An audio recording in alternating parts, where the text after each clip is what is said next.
Good morning, GB of GB's Adventures. It's day 2 of my road trip north.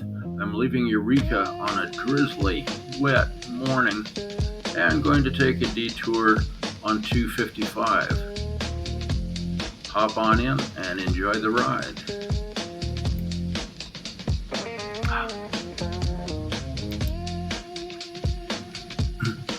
Woodley Island sits just off Eureka's edge, a quiet working harbor with salt in its bones. You cross the Samoa Bridge and it's the first landfall. Boats lined in neat rows, gulls overhead, and the low hum of diesel from crabbers prepping for the next run. It's not flashy, but it's alive. The marina is the heart of it, home to commercial fishers, weekend sailors, and the Coral Sea research vessel from Cal Poly Humboldt. Nearby, a bronze fisherman stands watching, stoic, weather-worn, a tribute to lives spent chasing tides. The relocated Table Bluff Lighthouse adds a touch of history, its white tower tucked beside the harbor office like a memory that refuses to fade. On the island's north end, the Gerald O. Henson Wildlife Area offers a different rhythm. Egrets stalking the shallows, pelicans gliding low, and the occasional harbor seal surfacing with a snort. It's a place where binoculars replace bait, and the wind carries more bird song than boat chatter. Cafe Marina anchors the human side, clam chowder, harbor views, and the kind of patio that invites lingering. Woodley Island doesn't demand attention, it earns it, slowly, with the steady pulse of tide, work, and watchfulness. It's Humboldt Bay in miniature, practical, storied, and quietly beautiful.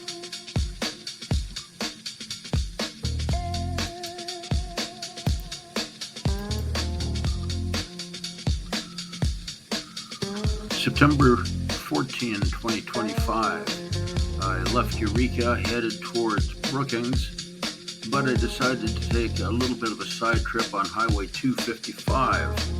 It goes through Samoa and some interesting territory, and I have never taken the drive. Highway 255 doesn't just connect Eureka and Arcata, it threads through a layered stretch of Humboldt Bay where industry, memory, and wildness all meet. You leave Eureka behind by crossing the Samoa Bridge, a 3-part span that skims over the bay's shifting channels. First comes Woodley Island, with its working marina and quiet harbor life, boats, birds, and the occasional seal. And you can buy seafood there. Then Tulawat Island drifts into view, low and sacred. It's the heart of Wiat, ancestral land, a place of deep history and painful memory. Now protected and slowly restored, you don't stop there, you acknowledge it. The road continues west onto the Samoa Peninsula, where the wind sharpens and the dunes rise.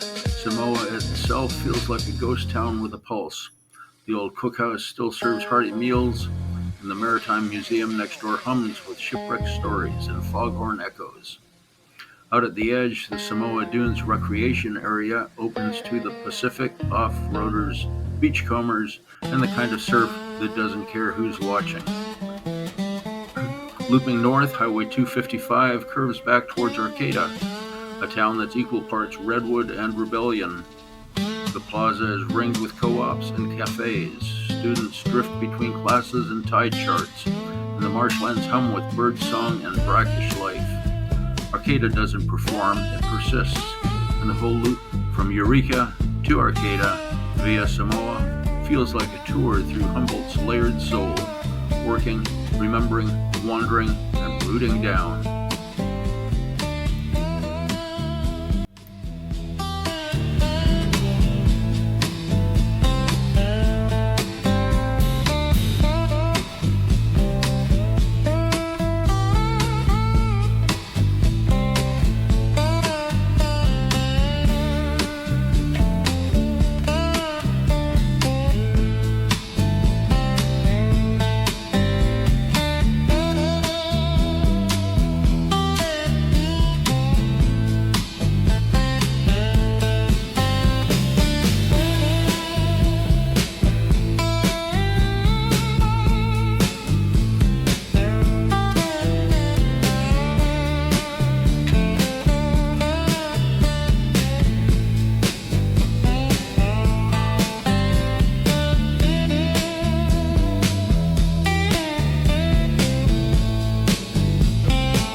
At this point, I decided to go north, bypassing Samoa. It would be worth a side trip at some time.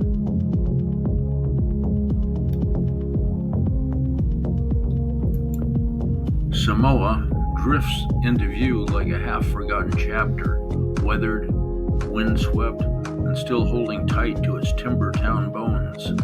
Highway 255 carries you across the bay, past Woodley Island, and the Tuluwat's sacred silence. And suddenly you're on the peninsula where the land stretches thin between ocean and estuary. The town itself is small, almost ghost-like, with rows of modest houses and the lingering scent of salt and sawdust. The Samoa Cookhouse stands at its center, once the heart of a bustling lumber camp, now a living museum where meals are still served family style, and the walls echo with the stories of loggers, long shifts, and steam-powered grit. Next door, the Humboldt Bay Maritime Museum keeps watch over the past. Its exhibits filled with shipwrecks, foghorns, and the stubborn vessels that once braved this coast. Out west, the dunes take over, rolling, shifting, and wild. The Samoa Dunes Recreation Area is where the peninsula lets loose. Off-roaders carving tracks, beachcombers chasing driftwood, and the Pacific roaring just beyond the sand. It's a place of contrast, quiet history on one side, kinetic energy on the other. Samoa doesn't ask for attention, it just waits, steady and wind-bent, at the edge of the bay, and Highway 255 in its looping grace lets you pass through it like a tide, briefly but memorably.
A shout out to my subscribers and to anyone who's stuck with this video to the end.